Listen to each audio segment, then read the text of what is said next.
여러분, 운명이라는 게 정말 있을까요?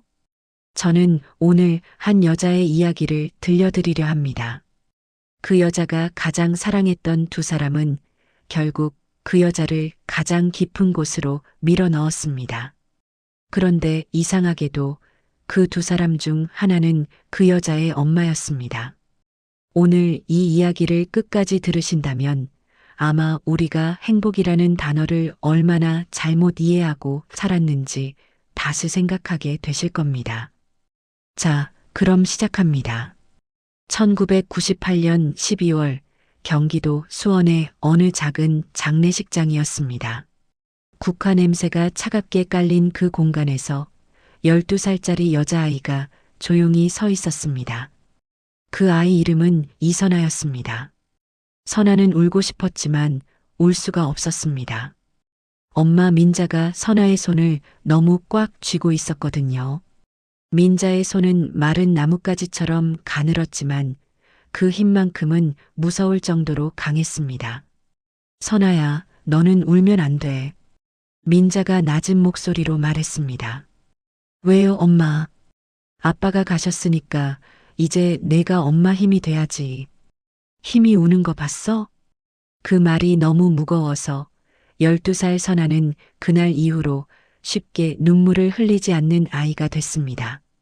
아버지가 남긴 건 수원 망포동 3평짜리 반지하 전세 계약서와 갚아야 할 카드빚 220만 원뿐이었습니다. 민자는 그날 밤 장례식장 화장실에서 혼자 울다가 나오면서 이렇게 중얼거렸다고 합니다. 선아, 너만은 내가 반드시 귀하게 키운다. 그 다짐이 훗날 얼마나 큰 상처로 돌아올지는 그 순간 아무도 몰랐습니다. 그런데 이 어머니의 다짐이 딸의 인생에서 가장 잔인한 족쇄가 될 줄은 그 누구도 몰랐습니다. 시간이 흘러 선아는 수원의 한 대학교 경영학과 2학년이 됐습니다. 민자는 그 사이 수원 영통구 전통시장에서 채소 좌판을 하며 선아를 키웠습니다. 아침 5시에 일어나 시장 자리를 맡고 저녁 8시에 파장하는 생활이었습니다. 그리고 선아는 대학을 다니면서 과외 아르바이트를 3개나 뛰고 있었습니다. 그때 선아의 남자친구가 현무였습니다. 현무는 나이가 선아보다 2살 위였고 의과대학에 다니고 있었습니다.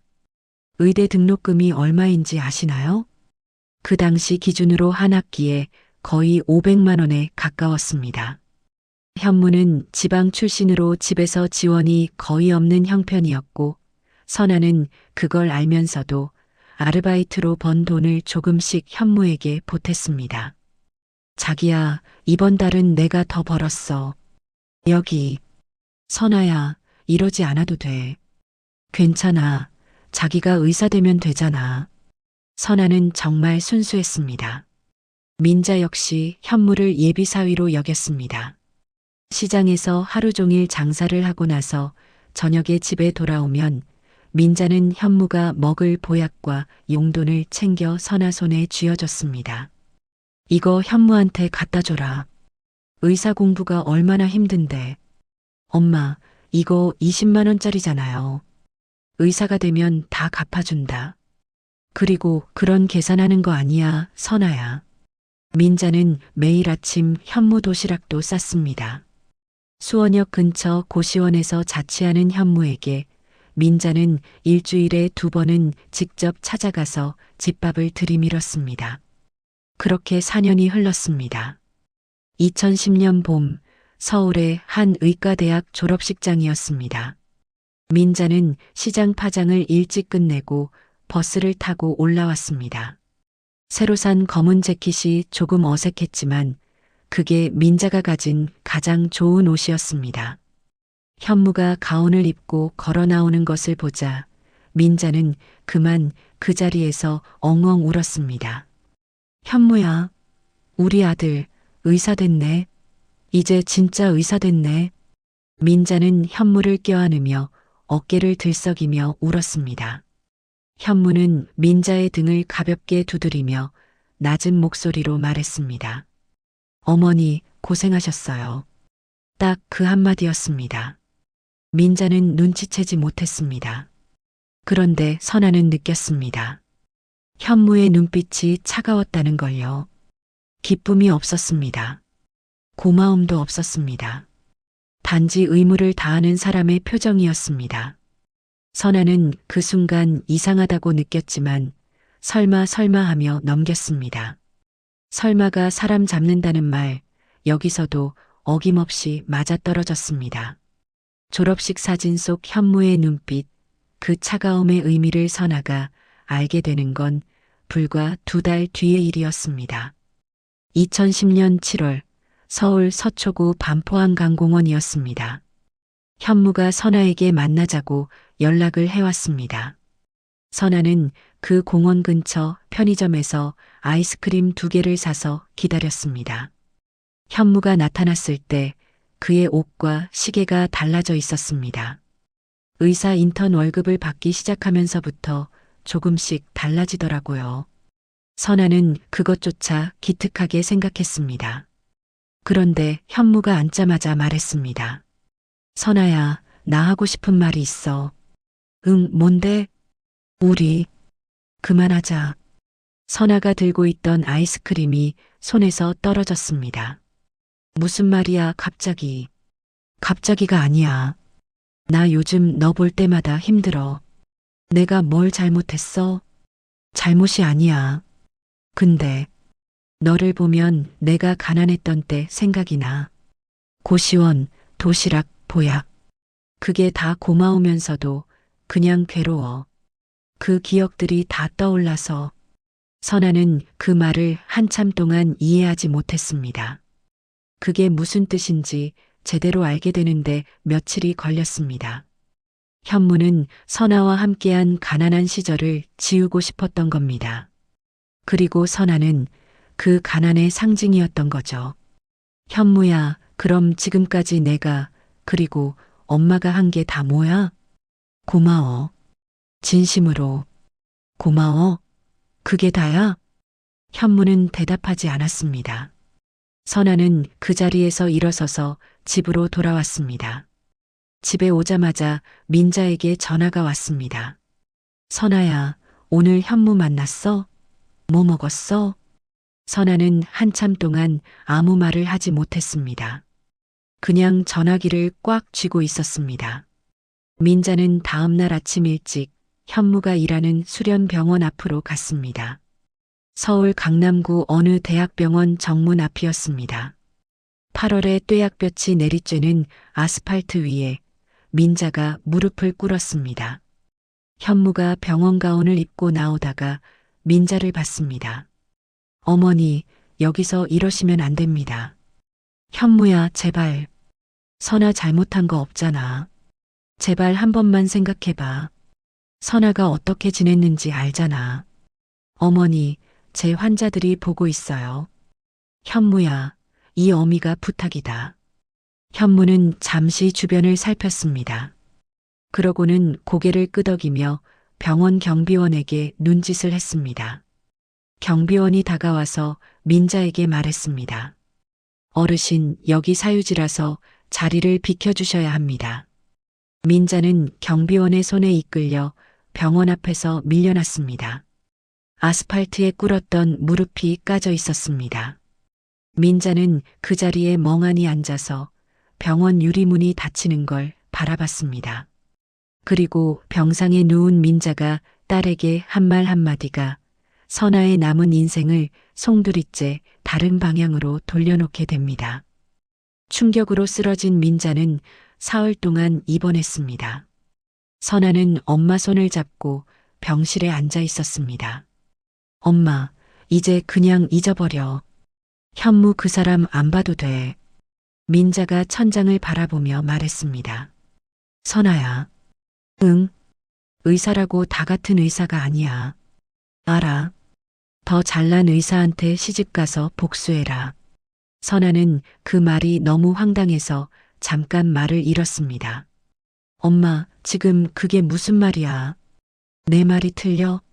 그 현무보다 더 잘나고 더 돈 많은 의사한테 가면 되잖아. 그게 복수야. 선아는 엄마를 말리고 싶었습니다.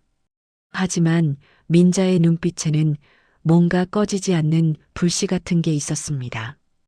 그게 딸을 위한 마음인지 아니면 자신의 상처를 달래려는 집착인지 그 경계가 점점 흐려지고 있었습니다.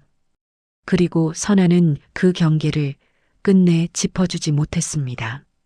그로부터 몇 달 후 민자가 선아에게 봉투 하나를 내밀었습니다. 이게 뭐야, 엄마? 결혼정보업체 가입비야. 뭐? 봉투 안에는 어느 강남 결혼정보업체의 안내서가 들어 있었습니다. 블랙 등급, 가입비 350만 원. 선아는 그 숫자를 보고 말이 안 나왔습니다. 엄마, 이 돈이 어디서 났어? 민자가 조용히 말했습니다. 시장 노점 공제회에서 적금 깼어. 선아는 그 자리에서 울음이 터졌습니다. 엄마, 왜 이래? 진짜 왜 이러는 거야? 나 그냥 살면 안 돼? 나 그냥 평범하게 살면 안 되는 거야? 선아야, 나는 내가 귀하게 사는 거 보고 싶어. 엄마 소원이야. 민자의 눈에 눈물이 맺혔습니다. 선아는 그 눈물에 지고 말았습니다. 엄마가 우는 걸 보면 선아는 아무것도 못했습니다. 12살 때부터 그랬습니다. 결국 선아는 그 업체에 이름을 올렸습니다. 그게 두 번째 실수였습니다. 첫 번째 실수는 현무를 믿은 것이었고요. 그리고 그 결혼정보업체에서 만난 남자가 선아가 상상도 못했던 방식으로 삶을 바꿔놓게 됩니다. 정재를 처음 만난 건 서울 청담동의 한 조용한 레스토랑에서였습니다. 이정재, 42살, 선아보다 꼭 10살 위였습니다. 이혼 경력이 한 번 있었고 강남에서 개인 피부과를 운영하고 있었습니다. 첫인상은 괜찮았습니다. 정재는 정갈하게 말을 했고 선아가 말할 때는 눈을 맞추며 고개를 끄덕였습니다. 저는 전 아내가 씀씀이가 너무 커서 힘들었어요. 저는 성실하고 가정적인 분을 찾고 있습니다. 그러시군요. 선아 씨 어머니가 시장에서 오래 장사하셨다고 들었어요. 그런 환경에서 자란 분들이 삶의 소중함을 잘 아시더라고요. 선아는 그 말이 조금 이상하게 들렸습니다. 자신의 어려운 환경을 배경으로 소비하는 것 같아서요. 하지만 정재는 말을 부드럽게 했고 나쁜 의도는 없어 보였습니다. 그날 집에 돌아와서 선아가 민자에게 그 사람 얘기를 했습니다. 엄마, 의사는 의사인데 나보다 10살 많고 이혼했대. 나이 많으면 잘 챙겨준다. 이혼은 뭐 다들 한 번씩은 사연 있어. 그 사람 병원은 뭐래? 강남 피부과래. 민자가 눈을 빛냈습니다. 그 순간 선아는 이미 결말을 알아버린 것 같은 기분이 들었습니다. 세 번째 만남에서 정재는 선아를 자신의 병원으로 초대했습니다. 강남구 압구정동에 위치한 그 피부과는 인테리어가 호텔 로비 같았습니다. 흰색 대리석 바닥, 천장에 달린 간접 조명, 대기실에는 수입 브랜드 잡지들이 가지런히 놓여 있었습니다. 정재가 흰 가운을 입고 걸어오는 모습을 보면서 선아는 잠깐 멍해졌습니다. 현무가 생각났습니다. 그리고 민자가 생각났습니다. 엄마가 이 사람 보면 좋아하겠다. 그 생각이 드는 순간 선아는 스스로도 놀랐습니다. 자신이 이 결혼을 원해서 하는 게 아니라 엄마를 위해서 하려 한다는 걸 알았으니까요. 다음 주 선아는 민자를 데리고 정재를 만났습니다. 민자는 정재의 흰 가운 소매를 손끝으로 살짝 만지며 말했습니다. 선아 아버지도 살아계셨더라면 이런 사위 보는 게 소원이셨을 텐데. 그 눈에 눈물이 고였습니다. 선아는 그 눈물을 보면서 생각했습니다. 알겠어, 엄마. 한 번만 더 져줄게. 그게 선아의 세 번째 실수였습니다. 하지만 선아가 진짜로 두려워해야 할 존재는 정재가 아니었습니다. 그건 정재의 어머니 수키였습니다. 상견례 장소는 서울 잠실의 한 한정식 식당이었습니다. 식당 이름은 초록원이었는데 점심 코스가 한 사람에 8만 원짜리였습니다. 민자는 아침부터 시장에서 제일 좋은 한복 가게에 들러 하늘색 한복을 빌렸습니다. 한복 대여비가 5만 원이었는데 민자는 그게 아깝지 않다고 했습니다. 오늘 내가 선아 엄마답게 보여야 해. 식당에 먼저 도착해 기다리는데 문이 열리더니 수키가 들어왔습니다. 박수키, 65살. 샤넬 자켓에 에르메스 버킨백을 팔에 걸고 있었습니다. 수키는 들어오자마자 그 버킨백을 식탁 위에 쿵 하고 올려놨습니다. 그러고는 선아와 민자를 위아래로 훑어봤습니다. 어색한 인사가 오간 뒤 음식이 나오기 시작했습니다. 수키가 수저를 들며 말했습니다. 우리 정제 병원 유지비가 한 달에 얼마나 드는지 알아요? 직원 월급에 렌탈 장비에 임대료에 거기다 새 장비 들여야 하는데 혼수는 서울 30평대 아파트로 맞춰줘야 해요. 민자가 숟가락을 놓으며 말했습니다. 서울 30평이면 강남이요.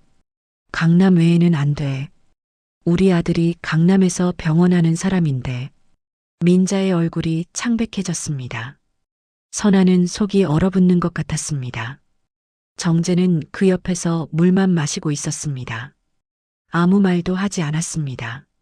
상견례가 끝나고 집에 돌아오는 버스 안에서 민자가 먼저 말을 꺼냈습니다.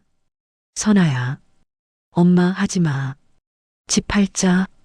선아는 고개를 창가 쪽으로 돌렸습니다. 버스 창 밖으로 수원 시내가 흘러가고 있었습니다. 그 집은 엄마 전부잖아. 내가 내 전부야. 집이 뭐야? 민자는 다음날 바로 부동산에 전화를 했습니다.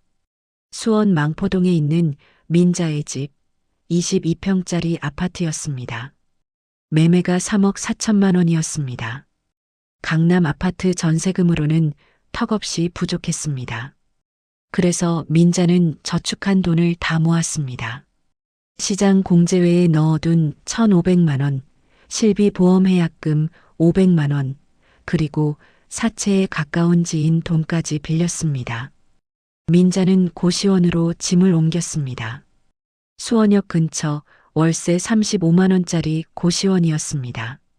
이사날 선아가 그 방 앞에 서서 눈물을 흘렸습니다.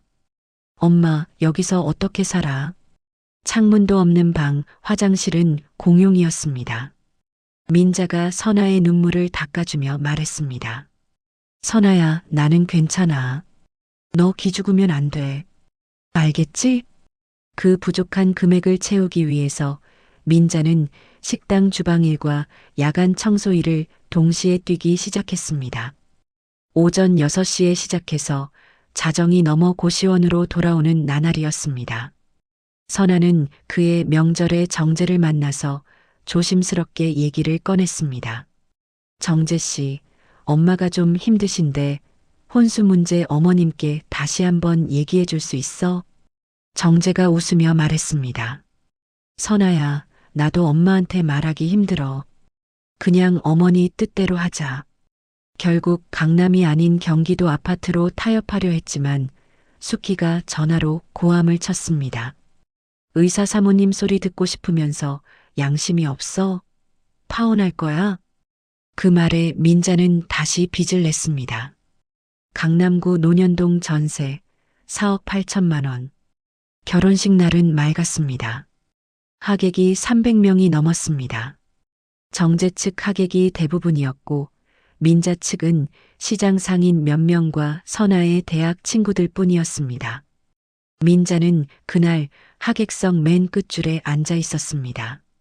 수수한 한복 한 벌을 직접 사서 입었는데 수키가 드레스 코드는 정장이에요라고 통보했기 때문에 한복이 어울리는 자리가 아니었습니다.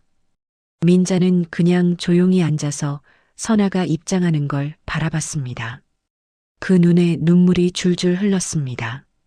수키는 결혼식 내내 자신의 지인들에게 이렇게 말하고 다녔습니다. 의사 집안끼리 맺어졌어요. 맞아요. 신부 쪽도 대단한 집안이에요. 민자가 그 말을 멀찍이서 들었습니다. 선아도 들었습니다. 선아는 웃는 얼굴을 유지했습니다. 그게 그날 선아가 할 수 있는 전부였습니다. 결혼식 이후의 첫날 밤, 선아는 자신이 결혼한 남자가 어떤 사람인지 비로소 알게 됩니다. 신혼집에서의 첫날 밤이었습니다. 자정이 넘은 시각, 정재의 핸드폰이 울렸습니다. 정재가 전화를 받았습니다. 응, 엄마. 선아는 멈췄습니다.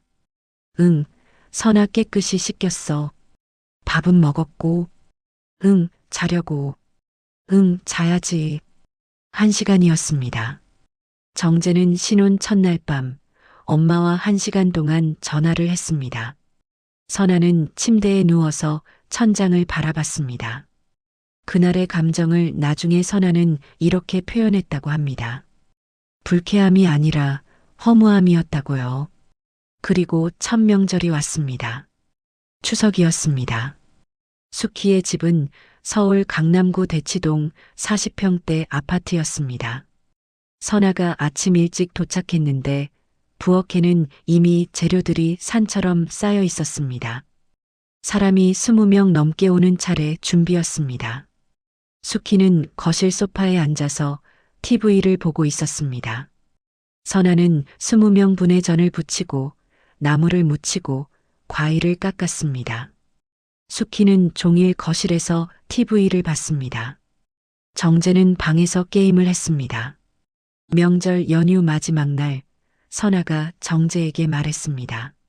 나 엄마한테 다녀와도 돼? 엄마가 보고 싶어서. 정재가 무심하게 대답했습니다. 엄마한테 물어봐. 선아가 수키에게 친정에 간다고 했더니 수키가 말했습니다. 어딜 간다는 거야? 그리고 결혼했으면 빨리 아들을 낳아야지. 너 노산이야. 어머니, 그게 무슨 말씀이에요? 내가 하는 말 무슨 뜻인지 모르겠어? 우리 집 며느리가 됐으면 아들을 낳는 게 먼저야. 선아가 정재에게 달려가서 말했습니다. 여보, 어머니가 저한테 친정도 못 가게 해. 정재는 게임 화면을 보면서 대답했습니다. 우리 엄마 원래 뒤끝 없어. 그냥 좀 맞춰줘. 처음만 이렇지. 그 처음이 1년 내내 계속됐습니다. 어느 날 민자가 수원에서 버스를 타고 서울까지 와서 반찬을 담은 보자기를 들고 아파트 앞에 섰습니다. 민자가 인터폰을 눌렀습니다. 정재가 나왔습니다. 어머님, 갑자기 오셨어요? 응, 반찬 가져왔어. 선아가 밥은 잘 먹는지 걱정돼서. 아, 경비실에 맡겨두세요. 지금 좀 바빠서요. 문이 닫혔습니다. 민자는 아파트 앞 경비실에 반찬 보자기를 맡겨두고 버스를 타고 돌아갔습니다.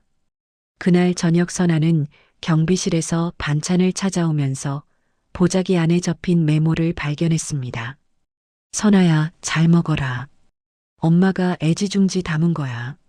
선아는 그 메모를 손에 쥐고 계단에 앉아서 울었습니다. 결혼한 지 8달 만에 임신이 됐습니다. 선아는 기뻐야 했지만 두려운 마음이 더 컸습니다. 수키에게 전화를 하자 수키가 물었습니다. 태몽은 꿨어? 아직 못 꿨어요. 꾸면 나한테 먼저 말해. 내가 고추 꿈인지 아닌지 봐야 하니까. 임신 5개월에 산부인과에서 성별 검사를 했습니다. 의사가 여자아이네요라고 말했습니다. 수키가 그 자리에서 일어나 외투를 집어들며 말했습니다. 나 먼저 갈게. 그냥 가버렸습니다. 정재가 운전대를 잡으며 중얼거렸습니다. 아씨, 엄마한테 뭐라 그러냐고. 선아가 눈물을 참으며 물었습니다. 나한테 화가 난 거야? 정재는 대답을 안 했습니다. 그리고 며칠 후 민자마저 이렇게 말했습니다. 선아야, 의사 집안엔 아들이 있어야 내 대접이 달라진다. 이거 용한 데서 구한 부적이야. 차고 자야 해. 선아는 그 부적을 손에 쥐고 오래 바라봤습니다. 엄마도 이렇게 말하는구나. 그 생각이 드는 순간 선아는 정말 혼자라는 걸 느꼈습니다. 선아는 출산 당일 단 한 가지 기억만 남게 됩니다. 그건 아이의 울음소리도 정재의 얼굴도 아니었습니다. 출산 예정일이었습니다. 새벽 3시에 진통이 시작됐습니다. 선아는 정재를 깨웠습니다. 하지만 정재는 다음날 아침 일찍 골프 약속이 있다며 택시를 부르라고 했습니다. 선아는 혼자 택시를 타고 병원으로 갔습니다. 아침 6시 민자에게 전화가 갔습니다. 민자는 수원에서 버스를 타고 달려왔습니다. 그리고 복도에서 기도했습니다. 하느님, 우리 선아 아프지 않게 해주세요. 선아가 딸을 낳았습니다. 민자가 분만실 문 앞에서 울면서 선아의 손을 잡았습니다. 수키는 오지 않았습니다. 정재는 골프를 마치고 오후 2시에 나타났습니다. 병실에 들어서면서 정재가 말했습니다. 고생했어. 딱 그 한마디였습니다. 산후조리원 얘기가 나오자 수키가 말했습니다. 내가 직접 봐줄게. 산후조리원은 돈 낭비야. 나 때는 애 낳고 바로 밭일도 했어. 선아는 퇴원하자마자 수키의 집으로 끌려갔습니다. 미역국 대신 수키가 내온 건 찬밥 한 그릇이었습니다. 국은 너무 뜨겁게 먹으면 안 돼. 갓 태어난 아이가 밤새 울었습니다. 수키가 방에서 나오며 말했습니다. 가시네가 목소리만 커서 재수가 없네. 선아는 아이를 꼭 안고 화장실에 들어가서 문을 잠갔습니다. 그리고 소리가 나지 않게 입을 틀어막고 울었습니다. 갓 태어난 아이와 엄마가 화장실에서 함께 울고 있었습니다. 아이 이름은 지우였습니다. 이지우. 선아가 직접 지은 이름이었습니다. 지우가 3달이 됐을 때였습니다. 정재의 재킷을 세탁기에 넣으려다가 선아가 멈췄습니다. 낯선 향수 냄새가 났습니다. 여자 향수였습니다. 선아가 정재에게 물었습니다. 이 향수 냄새가 뭐야? 내가 알아? 환자들한테서 묻은 거겠지. 이건 여자 향수야. 피부가 환자가 다 여자야. 그게 이상해? 선아는 더 이상 말을 잇지 못했습니다. 수키에게 그 얘기를 꺼내자 수키가 말했습니다. 남자가 밖에서 사람 만나는 게 당연하지. 선아, 내가 아들을 못 낳아서 그래. 딸 낳은 죄야, 딸 낳은 죄. 선아는 그 말을 듣는 순간 심장이 멈추는 것 같았습니다. 민자가 그 소식을 듣고 직접 수키를 찾아갔습니다. 어머니, 선아가 얼마나 힘든 줄 아세요? 제발 좀. 수키가 말을 잘랐습니다. 당신 딸이 모자라서 우리 아들 앞길 막는 거 안 보여요? 그리고 아파트 전세금도 병원 확장할 때 빼야 할 거예요. 민자는 그 말에 한동안 말을 잇지 못했습니다. 그러더니 수키가 선아에게 청천벽력 같은 말을 했습니다.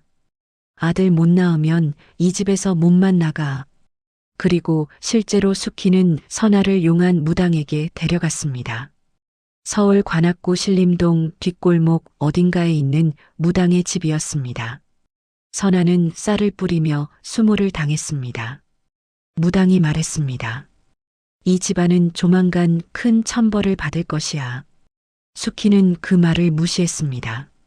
하지만 그 예언은 생각보다 훨씬 빨리 현실이 됐습니다. 정재의 병원에 어느 날 갑자기 검은색 차량이 줄지어 들어선 건 바로 그 무당의 말이 있고 나서 얼마 지나지 않아서였습니다. 정재의 병원이 조사를 받기 시작한 건 지우가 돌이 되던 해였습니다. 보건복지부와 국세청의 동시 조사였습니다. 탈세 혐의와 의료사고 은폐 의혹이었습니다. 정재는 그 소식을 듣자마자 얼굴이 하얗게 질렸습니다. 그리고 선아를 불러 앉혔습니다. 선아야, 부탁이 있어. 뭔데? 병원 명의를 내 이름으로 잠깐 돌려놓는 거야. 조사가 끝나면 바로 돌려줄게. 선아는 그 말의 의미를 정확히 알고 있었습니다. 그러면 내가 책임지라는 거잖아. 나보고 감옥 가라고? 아니야, 그냥 잠깐만. 안 해. 그날 밤 선아는 정재의 서재를 뒤졌습니다. 서랍 안 깊은 곳에서 두꺼운 봉투 하나를 찾았습니다. 전 아내가 남긴 편지였습니다.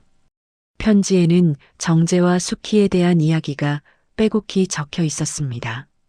전 아내가 도망친 이유는 낭비벽이 아니었습니다. 수키의 지속적인 폭언과 정재의 무관심, 그리고 정재가 오래전 의심받은 무정자증 의혹이었습니다.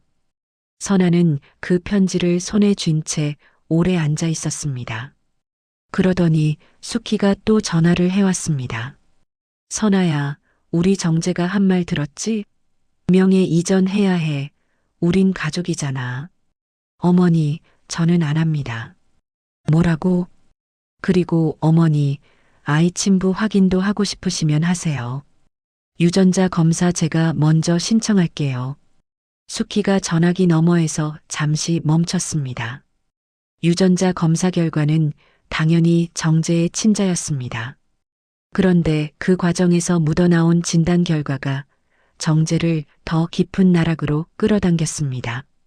정재는 심각한 심리적 결함 진단을 받고 있었고 오래전부터 정신과 치료를 받아온 사실이 밝혀졌습니다. 수키는 그 사실을 알고 있으면서도 선아와의 결혼을 강행했던 겁니다. 그 무렵 민자가 쓰러졌습니다. 수원시장에서 일하다가 그대로 쓰러져서 119에 실려갔습니다. 선아가 달려갔을 때 민자는 병원 침대에 누워 있었습니다. 의사가 선아를 복도로 불러냈습니다. 보호자분 간암입니다. 사기예요. 선아의 다리에 힘이 풀렸습니다. 벽을 짚고 간신히 버텼습니다. 병실에 들어갔을 때 민자가 선아의 손을 잡았습니다. 선아야, 엄마, 내가 미안하다. 미안하긴 뭐가. 민자의 목소리가 가늘어졌습니다. 내가 욕심부려서 너를 지옥에 밀어넣었어. 의사 사위가 뭐라고. 집도 팔고 빚도 내고. 내가 그 짓을 해서 내가 거기서 그렇게 당하고 있었잖아. 선아는 울음이 터져서 고개를 숙였습니다. 엄마, 그만해. 엄마 잘못 아니야. 아니야, 내 잘못이야. 나는 귀하게 해준다고 했는데 내가 너를 제일 천하게 만들었어. 선아는 엄마의 손을 꽉 잡고 오래오래 울었습니다. 하지만 민자의 투병 소식이 전해지자 수키는 전화기를 들었습니다. 그리고 그 말 한마디가 선아의 모든 걸 바꿔놓게 됩니다. 수키가 선아에게 직접 전화를 해서 이렇게 말했습니다. 사돈 아프다는 얘기는 들었다. 죽을 때 조용히 죽지. 암은 무슨. 우리 아들 운수 사납게 병원비 내달라고 하지 마. 선아는 전화기를 들고 아무 말도 하지 않았습니다. 한참 후에 입을 열었습니다. 어머니, 왜요? 저 이제 달라질 거예요. 그날부터 선아는 달라졌습니다. 서랍 깊은 곳에 숨겨두었던 작은 녹음기를 꺼냈습니다. 지난 몇 년 동안 선아는 수키의 폭언을 조금씩 녹음해 왔습니다. 증거가 될 것 같아서 본능적으로 모아온 것이었습니다. 그 파일들을 정리했습니다. 정재의 서재에서 찾은 의료사고 은폐 서류들도 챙겼습니다. 그리고 어느 날 수키가 집으로 들어오자마자 선아에게 또 고함을 지르기 시작했습니다. 아직도 명예 이전 안 했어?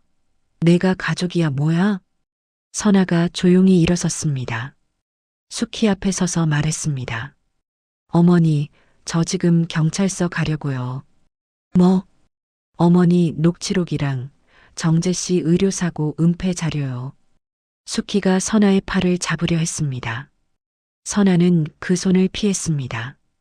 당신 아들, 제가 감옥 보낼 거예요. 경찰서에 접수된 신고는 일주일 만에 검찰로 넘어갔습니다. 정재의 병원은 압수수색을 받았습니다. 정재는 병원 앞에서 수갑을 찬 채 검찰청으로 끌려갔습니다. 그 장면을 선아는 병원 건너편 카페에서 아메리카노 한 잔을 앞에 놓고 지켜봤습니다. 눈물이 나지 않았습니다. 이미 너무 오래 울어서인지 아니면 마음이 단단해진 건지는 모르겠지만 수키는 그날 병원 앞에서 머리를 풀어 헤친 채 주저앉아서 울부짖었습니다. 내 아들 살려내. 내 아들 의사야. 내 아들이 뭘 잘못했어. 지나가던 사람들이 멈춰서 바라봤습니다. 이혼 소송은 6달이 걸렸습니다. 선아는 논현동 전세금을 법적으로 돌려받았습니다. 그 돈을 손에 쥐는 순간 선아는 엄마 생각이 먼저 났습니다. 민자의 병원비를 먼저 댔습니다. 그리고 남은 돈으로 경기도 양평에 작은 집을 구했습니다. 마당이 있는 오래된 집이었습니다. 고시원에 있던 민자를 데리러 갔습니다. 민자는 고시원 방 안에서 짐을 싸고 있었습니다. 선아가 방 안에 들어서자 민자가 웃었습니다. 왔어? 엄마, 이제 여기서 나가. 어디로? 우리 집. 민자가 잠깐 멍하니 있다가 물었습니다. 우리 집? 응. 엄마랑 나랑 지우랑. 셋이 사는 우리 집. 민자의 눈에 눈물이 고였습니다. 선아야, 나 때문에 고생한 거 원망 안 해? 엄마, 이제 그 말 하지 마. 의사 사위 같은 거 필요 없어. 우리 둘이 지우 키우며 살자. 민자가 선아를 안았습니다. 그 포옹이 선아가 어른이 된 이후 엄마한테 받은 첫 번째 진짜 포옹 같았습니다. 양평집에서 처음 맞은 아침이었습니다. 마당에 상국화가 피어 있었습니다. 민자가 지우를 안고 마당에 나와 앉아서 아이 손을 살살 어루만졌습니다. 지우야, 할머니 예쁜 강아지야. 지우가 민자 손가락을 꼭 쥐었습니다. 민자가 소리 없이 웃었습니다. 그게 민자가 지우에게 보여준 마지막 웃음이었습니다. 사흘 후 새벽 민자가 눈을 감았습니다. 병원 침대에서 지우의 작은 손을 잡은 채였습니다. 조용했습니다. 너무나 조용했습니다. 선아는 엄마의 손을 잡고 오래 앉아 있었습니다. 창밖에 아침 햇살이 들어오고 있었습니다. 민자의 장례식 날 뜻밖의 사람이 왔습니다. 현무였습니다. 흰 국화를 들고 장례식장 문 앞에 서 있었습니다. 오래 연락이 없다가 소문을 들었다고 했습니다. 선아야, 오랜만이다. 힘들었겠다. 선아는 현무를 한참 바라봤습니다. 오래전 그 공원에서 아이스크림을 떨어뜨리던 자신이 생각났습니다. 그리고 엄마가 무릎을 꿇던 병원 앞이 생각났습니다. 선아가 조용히 말했습니다. 현무 씨, 당신 덕분에 사람 보는 눈이 생겼어요. 고마워요. 이제 가세요. 현무는 아무 말도 하지 못하고 장례식장을 나갔습니다. 그리고 몇 주 후 교도소에서 편지가 왔습니다. 정재였습니다. 봉투에는 선아에게라고 적혀 있었습니다. 선아는 그 봉투를 뜯지 않았습니다. 그냥 분리수거함에 넣었습니다. 그 행동이 선아에게는 마지막 작별 인사였습니다. 1년이 지났습니다. 선아는 양평 읍내에 조그만 꽃집을 열었습니다. 상호는 지우꽃이었습니다. 아침에 지우를 어린이집에 데려다주고 꽃을 다듬고 손님을 맞고 저녁에 지우를 데려오는 하루였습니다. 부자는 아니었습니다. 화려하지도 않았습니다. 그러나 선아는 그 작은 가게 안에서 처음으로 마음 편하게 숨을 쉬었습니다. 어느 봄날 오후 소문이 들려왔습니다. 수키가 치매가 왔다고 했습니다. 길을 걷다가 자꾸 길을 잃고 지나가는 사람을 붙잡고 우리 아들 의사야, 강남에 병원 있어라고 말한다고 했습니다. 선아는 그 소식을 듣고 오래 창밖을 바라봤습니다. 그리고 아무 말도 하지 않았습니다. 잔인하게 기뻐하고 싶지 않았고 그렇다고 안타깝지도 않았습니다.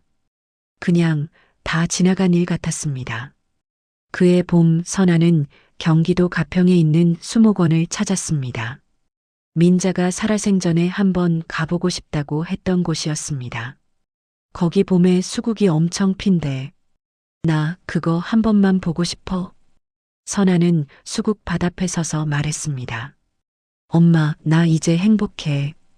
엄마가 보고 싶던 그 화려한 삶은 아니지만 나 마음은 부자야. 그때 뒤에서 지우가 뛰어와서 선아의 허리를 안았습니다. 엄마, 저기 꽃이 엄청 많아. 선아가 지우를 안아 올리며 웃었습니다. 그 웃음이 오랜만에 진짜 웃음이었습니다. 지우가 작은 목소리로 말했습니다. 엄마, 할머니가 하늘에서 웃고 계실 거야. 선아는 그 말에 눈물이 왈칵 쏟아졌습니다. 지우를 꼭 안고 수국 밭가운데 서서 선아는 엉엉 울었습니다. 이번엔 소리를 죽이지 않았습니다. 마음껏 울었습니다. 남의 눈에 좋아 보이는 결혼보다 나를 지키는 삶이 얼마나 소중한지 선아는 너무 늦게 깨달았습니다. 하지만 늦은 게 아닐 수도 있습니다. 선아는 여전히 살아 있었고 지우는 자라고 있었고 봄에는 수국이 피었으니까요. 사랑한다는 말이 항상 지켜준다는 뜻은 아닙니다. 사랑하는 사람을 지키려면 먼저 자기 자신을 지킬 줄 알아야 한다는 것. 선아의 이야기는 그걸 우리에게 가르쳐 줬습니다. 여러분, 오늘 이 이야기를 끝까지 들어주셔서 감사합니다. 혹시 지금 누군가의 눈물 때문에 원하지 않는 선택을 하고 계신 분이 있다면 오늘 이 이야기를 떠올려 주셨으면 합니다. 민자의 눈물도 선아의 눈물도 결국 같은 곳을 향하고 있었으니까요. 그 이름은 행복이었습니다. 봄이 오면 수국이 핍니다. 민자가 끝내보지 못한 그 꽃 앞에서 선아와 지우는 오늘도 손을 잡고 서 있습니다. 눈물도 웃음도 다 그 자리에 있었습니다. 어쩌면 그게 삶의 전부인지도 모릅니다.